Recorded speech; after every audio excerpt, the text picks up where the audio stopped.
സമകാലീന കേരളത്തിൻ്റെ ദൈനംദിന വാർത്താധിഷ്ഠിത പരിപാടിയായ സീറോ ഓവറിലേക്ക് ഏവർക്കും ഹൃദ്യമായ സ്വാഗതം. പ്രമുഖ നടിക്കെതിരായുള്ള അതിക്രമത്തിൽ സർക്കാരിനെ പ്രതിക്കൂട്ടിലാക്കാനുള്ള പ്രതിപക്ഷ ശ്രമമാണ് കേരള നിയമസഭയുടെ 4ാം സമ്മേളനത്തിൻ്റെ 2ാം ദിവസം നടുത്തളത്തിൽ ദർശിക്കാനായത്. സംഭവത്തെക്കുറിച്ച് പി ടി തോമസിൻ്റെ അടിയന്തര പ്രമേയ നോട്ടീസ് ചർച്ച ചെയ്യണമെന്നാവശ്യപ്പെട്ട് ചോദ്യോത്തരവേള ആരംഭിച്ചപ്പോൾ തന്നെ പ്രതിപക്ഷം ബഹളം കൂട്ടി തുടങ്ങിയിരുന്നു. എന്നാൽ സഭയുടെ ചടങ്ങും കീഴ്വഴക്കങ്ങളും പാലിച്ച് മുന്നോട്ട് പോകരുതെന്ന് സ്പീക്കർ ശ്രീരാമകൃഷ്ണൻ ആവശ്യപ്പെട്ടു. പക്ഷേ മുദ്രാവാക്യങ്ങളുമായി പ്രതിഷേധിക്കാനായി പ്രതിപക്ഷം നടുത്തളത്തിലിറങ്ങി. കുത്തിയിരിപ്പ് ആരംഭിച്ചതോടെ സഭാ നടപടികൾ നിർത്തിവെച്ചു.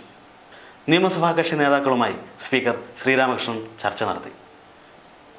ഗവർണറുടെ നയപ്രഖ്യാപന പ്രസംഗത്തിന് നന്ദിപ്രമേയം അവതരിപ്പിച്ച് ചർച്ച തുടങ്ങേണ്ട സമയത്ത് അതിനനുവദിക്കാതെ സർക്കാരിനെ വെട്ടിലാക്കാനാണ് പ്രതിപക്ഷ നേതാവ് രമേശ് ചെന്നിത്തലയുടെ നേതൃത്വത്തിൽ പ്രതിഷേധിച്ചത്. ഗൂഢാലോചനയില്ലെന്നുള്ള മുഖ്യമന്ത്രി പിണറായി വിജയൻ്റെ കോഴിക്കോട്ടെ പ്രസംഗം പ്രതികളെ സംരക്ഷിക്കാനാണെന്നും പ്രമുഖരുടെ പങ്ക് പുറത്തു വരാതിരിക്കാനുള്ള ശ്രമമാണെന്നും പ്രതിപക്ഷം കുറ്റപ്പെടുത്തി.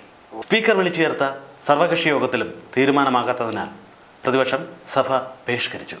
അനാവശ്യമായി സഭ ബഹിഷ്കരിക്കുന്ന ഇത്തരം നടപടികൾ ഒരു പുനർവിചിന്തനത്തിന് പ്രേരണയാകുമോ എന്ന സംശയത്തിൽ ഇന്നത്തെ സീറോ അവർ അവസാനിക്കുന്നു. പുതിയൊരു വിഷയവുമായി നാളെ ഇതേ സമയം കാണുന്നതുവരെ ഏവർക്കും നന്ദി, നമസ്കാരം.